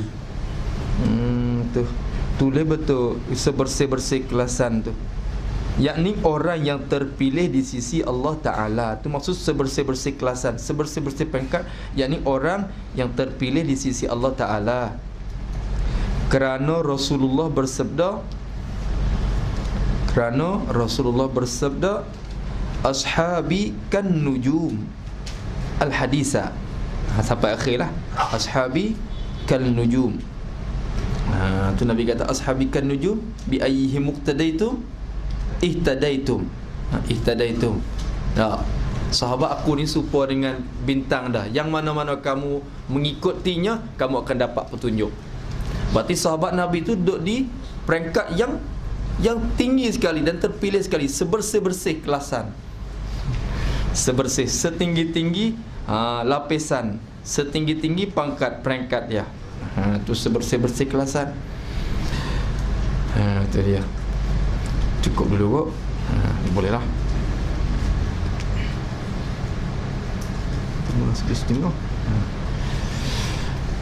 Adapun sikit lagi tengok Ba'is Pak Dok yang mengarangkan kitab ni. Sikit lagi lah. Adapun kemudian daripada itu, kemudian daripada mengucap bismillah, mengucap alhamdulillah sampai akhir lah. Kemudian daripada itu, maka tatkala adalah pada tahun tu bukan tahan. Kena berbaris juga tu. Bahasa Melayu pun kena berbaris tu. Pada tahun. Tapi kita ni tak silap dah tu. Baca tahun dah tu, tak baca tahan tu. Adalah pada bahasa Melayu kadang-kadang ada kitab tu kena berbaris. Kena baris dia. Kita kata apa dia? Menunggang. Dia tulis sama je, mim nun ngo go ngo. Nak menunggang ke menanggung? Tu. Nak menunggang ke menanggung? Tu. Sama je tulis. Tu. Apa satu lagi? Menunggang, menanggung, menungging. Tungging, menungging. Tu je lah kok. Dia tulis sama ya, tapi kena baris dia. Kitab lama ni. Menunggang, menanggung, menungging. Tu. Ada apa lagi? Ada lagi. Tu.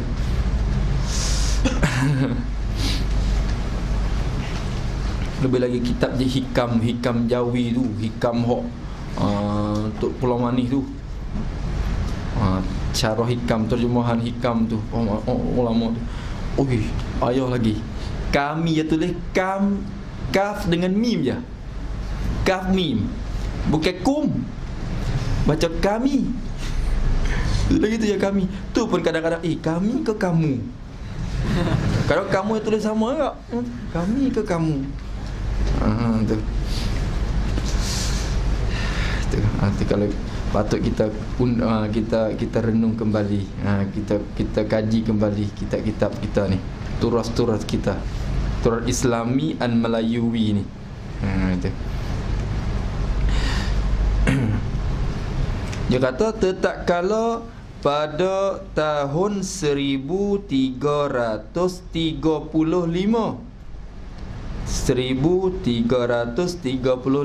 Hijriah lah.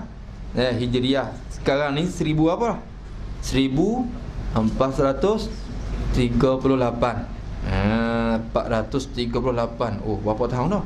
100 lebih dah, 103 tahun. Oh. Tetakkala pada tahun 1335 menuntut ti ni meminta, memohon daripada hamba ni pada lah, pada Mekah tu, Syekh Ismail tu. Menuntut ti dan meminta daripada hamba ni. Siapa menuntut? Siapa meminta? Oleh ni fa'il dia. Menuntut ti daripada hamba oleh setengah-setengah saudara. Oleh setengah-setengah saudara. Setengah saudara, tulis itu. Tu maksud dengan setengah-setengah saudara tu siapa? Murad dengan setengah saudara di sini, murad ataupun maksud dengan setengah saudara di sini ialah Haji Ahmad yang di kampung Tobiat. Apa Tobiat dah? Tobiat dah kot di Pendang Kedah tu. Tobiat lah. Tak, tulis lagu mana? Tobiat. Saya pun tulis tawau tu bayar Tobiat. Bayar alif ra, bayar Tobiat. T-O tu B-A-B-I-A-R. Dah. Betul tak? B-I-A-Q-R. Biak. Itu. Kedaya ada istilah lah. Ya luah lahjah dia tu calak biak tok biak. Tu. Nak juga tu. Tu di kampung tu, jadi dah masuk dalam kawasan Pendang lah. Kalau ikut jalan Pokok Sena pun lalu Pokok Sena, masuk ke Pendang. Masuk ke Pendang yang lalu tok biak tu apa panjang-panjang, kubur panjang. Dah, situ pun dekat tu. Dekat tu. Tobiak tu. Di kampung tu dulu ada ponok. Ada ponok. So dulu lagi beratus tahun dulu. Tu.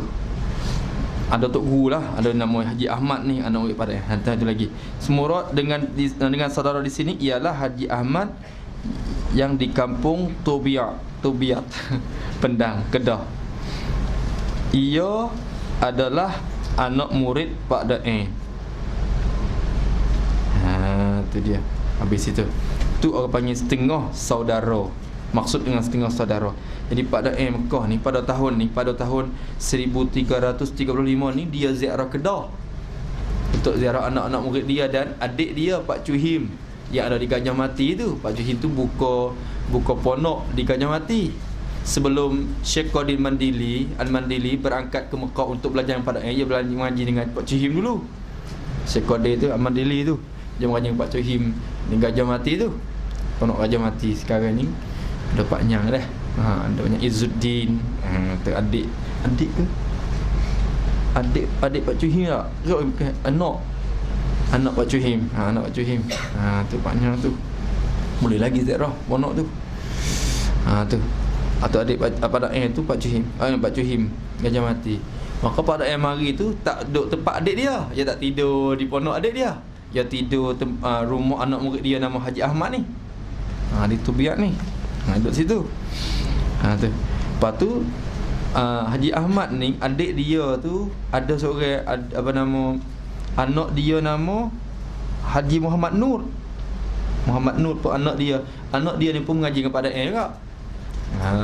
Tu. Mengaji dengan Pak Dae juga. Dua-dua ni anak murid Pak Dae. Lepas tu depan lagi. Tu cara-cara Pak Dae tu. Dia mula pada mari tujuan nak ziarah je, bukan mari bawa kitab apa mengajar apa, je mari nak ziarah, je mari ya. Jari 10. Tu. Mari jari 10 ya. Tu. Kan selas punggung. Kalau orang itu kata. Dia mari tak ada apa sekali. Tak ada apa sekali bawa mari. Tu. Lepas tu mari sampai sini tu, Haji Ahmad ni lah jadi kepeluang besar dah tu. Nampak peluang besar untuk minta pada mengarang kitab. Kerana pada termasyhur dalam ilmu usuluddin dan banyak orang lagi yang tak faham masalah usuluddin. Termasuknya anak dia Haji Maksan, Muhammad Hasan. Muassal pun jadi payah nak faham sikit usuluddin. Dia pun minta pada meminta menuntut daripada hamba oleh setengah-setengah saudara, yakni Haji Ahmad sini. Dah. Saudara-saudara yang adalah hamba ini dhaifnya, dia bagi saudara tu. Dia tu tetamunya, ialah tetamu bagi saudara sana itu. Meminta oleh setengah saudara yang adalah hamba ni, pada yang kata hamba ni ialah dhaif, tetamunya. Hamba ni jadi duduk tumpang rumah dia. Lepas tu dia tu minta ke hamba ni. Minta hamba ni. Hamba tumpang rumah. Kita tumpang rumah orang, dia mau minta kita. Oh, susah nak tolak. Lalu tu saudara hamba ni, iaitulah Haji Ahmad ni, yang minta daripada hamba. Hamba ni dia dhaifnya, tetamunya. Tetamunya. Yakni tetamunya, yakni hamba ini berhenti di rumahnya, tak apalah. Akan bahawa hamba tulis bagi setengah daripada kekasihnya akan sifat 20. Tu. Menuntut oleh setengah saudara, menuntut apa? Maf'ul dia. Menuntut akan bahawa tu. Jadi kalau kita bahasa Arab kau anna talaba minni ba'du, apa kita kata? Ba'du ikhwani allazi kuntu dhaifahu. Kita katalah an al-aktuba akan bahawa hamba tulis hamba tulis bagi setengah daripada kekasihnya.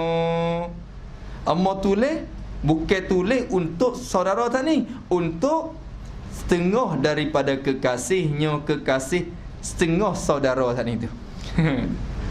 Faham tak? Setengah daripada kekasihnya, kekasih saudara tu.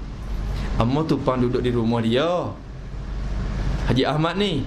Haji Ahmad minta hamba ni menulis untuk siapa? Untuk setengah kekasih dia tu. Bukan untuk dia. Dia tu pandai dah. Dia tu anak murid pada dia tu tok guru dah. Dia faham dah. Faham tak? Dia faham dah. Dia tak kena ngaji sifat 20. Tapi dia suruh pada ni tulis untuk kekasih. Setengah daripada kekasihnya, kekasih bagi setengah saudara saat ni tu. Maksud dengan setengah kekasih kena tulis pula. Setengah daripada kekasih ialah Haji Muhammad Hasan. Setengah daripada kekasih ialah Haji Muhammad Hasan, saudara bagi Haji Ahmad. Saudara bagi Haji Ahmad yang di kampung Pekan Tanah Merah. Yang di kampung Pekan Tanah Merah, Pendang. Oh, Tanah Merah di Pendang tu. Kalau duduk Kedah tu je tahulah. Tanah Merah. Jalan 3 tu, Simpang 3 tu, Tanah Merah di masjid tu. Tu. Tu pergi lagi Pekan Pendang, dari Pendang tu. Tu. Maka Haji Ahmad ni lah maksud dengan setengah daripada kekasihnya, kekasih bagi Haji apa? Haji Haji Muhammad Hasan. Maksan Haji Maksan Muhammad Hasan. Maka dia ni saudara bagi Haji Ahmad tak ni. Awak nak ambil pada tu.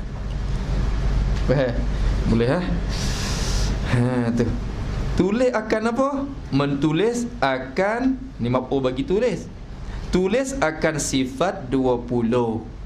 Tulis bicaraan berkaitan dengan sifat 20, berkaitan dengan akidah, dengan usuluddin lah. Sifat 20. Amma pun dah fikir lama. Maka dengan taufik Tuhan berlakulah qalam hamba. Maka dengan taufik Tuhan, dengan sebab Tuhan beri taufik. Taufik ni apa taufik? Taufik tu apa? Fa khaliqul li 'abdihi wa ma'amin muwaffiqul liman arada ay yasil. Fa khazilul liman arada bu'dahu. Taufik tu apa? Taufik tu apa? Alhamdulillah tuan-tuan, Allah Ta'ala bagi taufik kita, hidayah kita. Pandai sebut taufik tu. Taufik tu apa? Ha? Petunjuk. Petunjuk. Irsyad ke hidayat ke? Beza mana? Taufik, petunjuk gitu. Apa? Apa makna taufik? Jo. Kekuatan. Kemampuan. Kekuatan untuk taat. Kekuatan. Dalam istilah di ulama, taufik tu apa? Khalqu qudrah at-ta'ah fil abdi. Khalqu qudrati ta'ati fil abdi. Tengoklah istilah-istilah ulama dalam kitab-kitab usuluddin. Khalqu qudrati ta'ati fil abdi. Apa makna? Khalqu, Allah menjadikan. Jadi apa? Qudrati ta'ah. Allah Ta'ala menjadikan kudrat.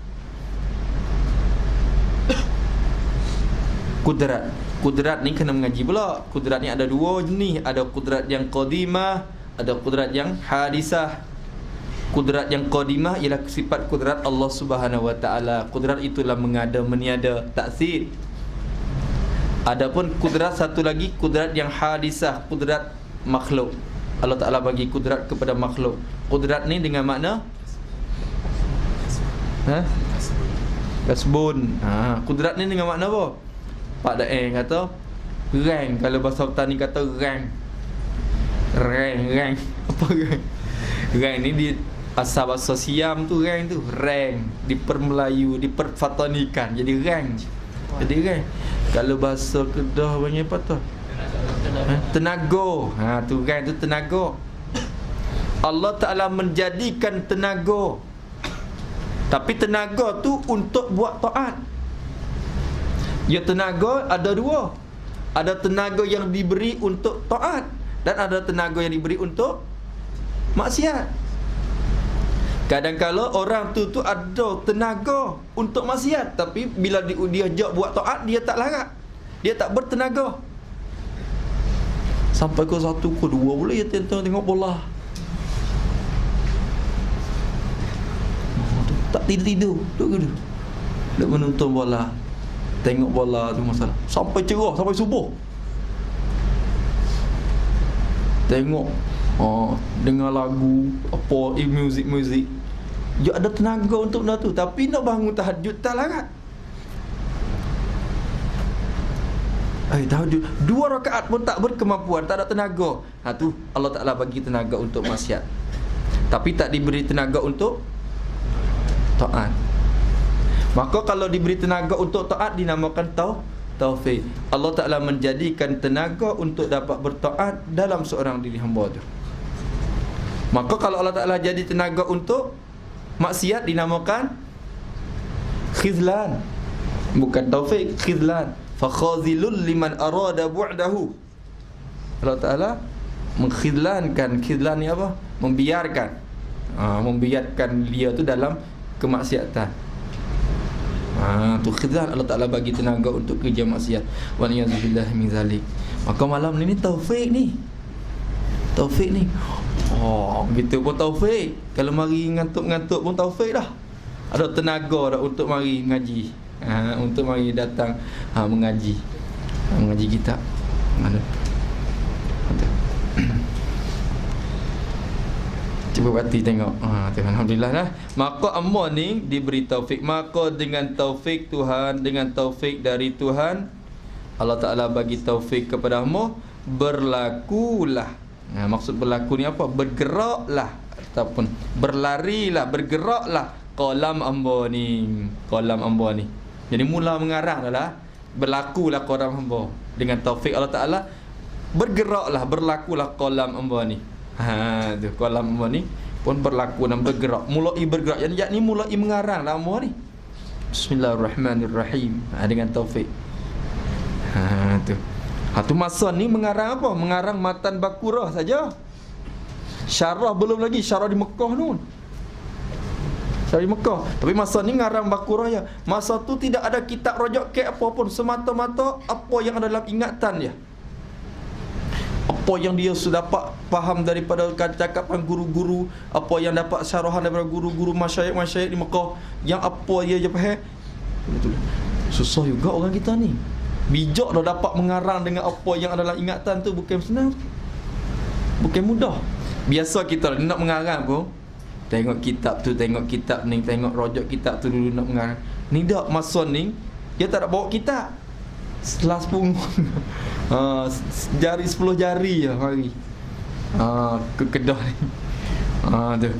Waktu masa tu terpaksa jugalah, tak apalah. Dia tu tuan rumah, amma ni tetamu dia. Tak apalah, taufik Allah SWT. Bismillahirrahmanirrahim. Mulai berlakulah qalam amma, jadi mulai mengaranglah amma ni berlaku di dalam beberapa hari. Tu berlaku dalam beberapa hari. Tok Guru kata dalam tak sampai 10 hari lah, lebih kurang 10 hari. Duduk di rumah Haji Ahmad ni. Tu berlakulah amma dalam beberapa hari di rumah Haji Ahmad lah ni. Beberapa hari ni di rumah Haji Ahmad. Duk tulis. Tu nak apa dulu, nak susun apa bagi kemudahan. Nak apa, nak kata apa tu. Berlaku bergerak kala qalam amma ni dalam beberapa hari. Lepas tu berlaku tu atas beberapa lembar kertas. Tu. Herak. Berlaku bergerak tu atas takluk habis. Berlaku di dalam beberapa hari, berlaku atas beberapa lembar. Herak lembar. Lembar kertas, helai kertas, beberapa helai kertas. Tu. Kertas ni satu keping berapa lembar? Satu lembar apa pipi?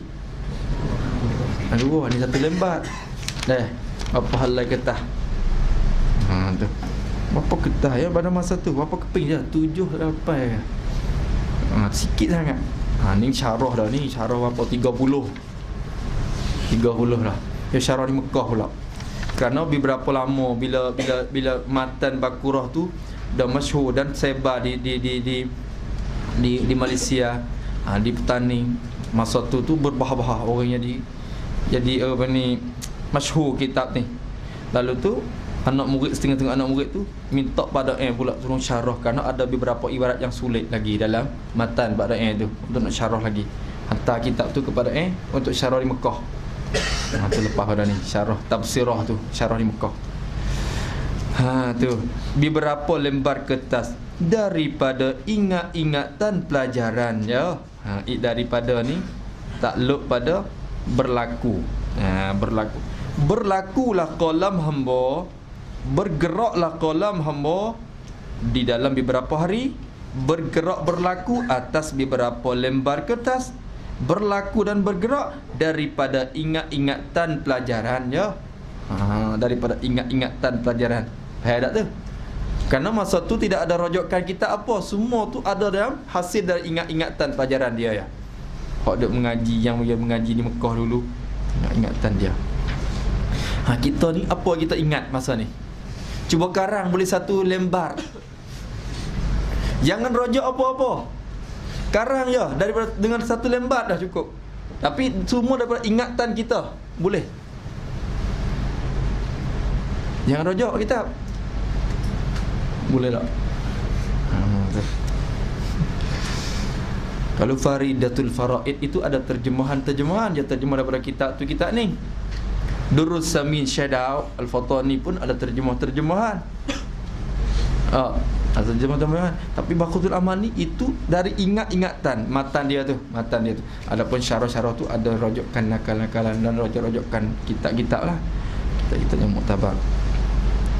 Maka jadilah daripadanya risalah yang kecil atas jalan ikhtisar. Maka jadilah daripadanya, daripada beberapa lembar kertas ni, jadilah risalah, satu buku yang kecil. Tapi kecil cabai lah ni, kecil lado bang ni. Kecil cabai nampak kecil tapi pedas. Risalah yang kecil atas jalan, jadilah atas takluk pada berlaku. Atas ni tak tulis ni susah ni. Atas takluk pada berlaku. Berlakulah qalam hamba atas jalan ikhtisar. Bergeraklah kalam tu bergeraklah kolam tu atas jalan iktisad. Apa iktisad? Ringkas, atau jalan ringkas, sedikit lafaz tapi banyak makna. Iktisad, ringkasan saja. Maka tetap kalau kelihatan nampak sekat tu dulu, kitab ni bila Pak dah mengarang sudah, Haji Ahmad saat ni dia bawa pergi kepada Mak Hasan untuk mengaji. Mak Hasan pun tengok, bawa klik kepada ponok dia. Pelajar-pelajar ponok pada masa tu tengok karangan pada rasa heran kerana beberapa ibarat yang menyalahi kitab dulu-dulu. Banyak ni. Dulunya kudrat arti kuasa, pada alif semula kudrat arti perkuasa. Iradat arti kehendak, pada alif semula arti perkehendak, pelihat, pendengar, perkata, tujuh sifat ma'ani dibubuh macam tak sepa orang dulu ni. Banyak lagi. Lepas tu bukan waktu saja, banyak lagi. Menafi dengan mana? Ternafi dalam kitab Faridatul Faraid, sifat salbiyah ialah sifat yang menafikan perkara yang tidak layak dengan Allah. Pada ayat kata sifat yang ternafi perkara yang tidak layak. Ternafi dengan menafi berbeza pula. Situ banyak lagi benda yang jadi tak sama dengan dulu. Tak sama. Huraian masalah zon, waham, banyak lagi dalam kitab ni. InsyaAllah akan jumpa. Bila tengok lagu tu bahar-bahar, lagu mana ni Pak Dah ni, banyak lagi orang dulu ni berbahar-bahar. Masa tu Pak Dah ada lagi di Kedah. Pakak mari cari pada setengahnya mari nak iktiraf. Pak Dah macam ni ke mana? Ni tak sama dengan dulu-dulu ni. Macam mana ni? Macam-macam masa Tuhan ni. Maka tetap kalau kelihatan atasnya oleh setengah-setengah talabah membahas-bahas ia daripada tuturannya, maka datang atasnya iktiraf pada menyalahinya akan tuturan kitab-kitab Melayu yang dahulu-dahulu pada beberapa tempat semula, pada hurai semula, hurai akhirnya terpaksa mengaku dan terima. Sungguh sungguh. Tu alih semula tu bukan menyalahi orang lalu, cuma nak apa? Alih terjemahan untuk nak mudah lagi fahaman. Tu insya-Allah kita akan mengaji. Ni bahasa kita ni, kalau kita ngaji bahasa Arab, Syekh pun kudrat situ. Sifatun wujudiyatun qa'imatun bizatihi ta'ala. Tu Syekh kata. Tapi bahasa kita Melayu kata apa? Tu yang kita kena bincang tu. Bahasa Melayu kita tu apa? Solimah tu. Kuasa, apa makna kuasa? Tu kena baca. Bukan berkuasa dan kuasa berbeza. Tu. Lagi insya-Allah. Maka tetap kalau kelihatan atasnya oleh setengah talabah. Wallahu a'lam.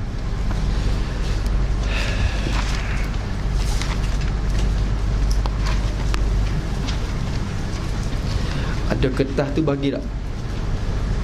Bagi tak kertas?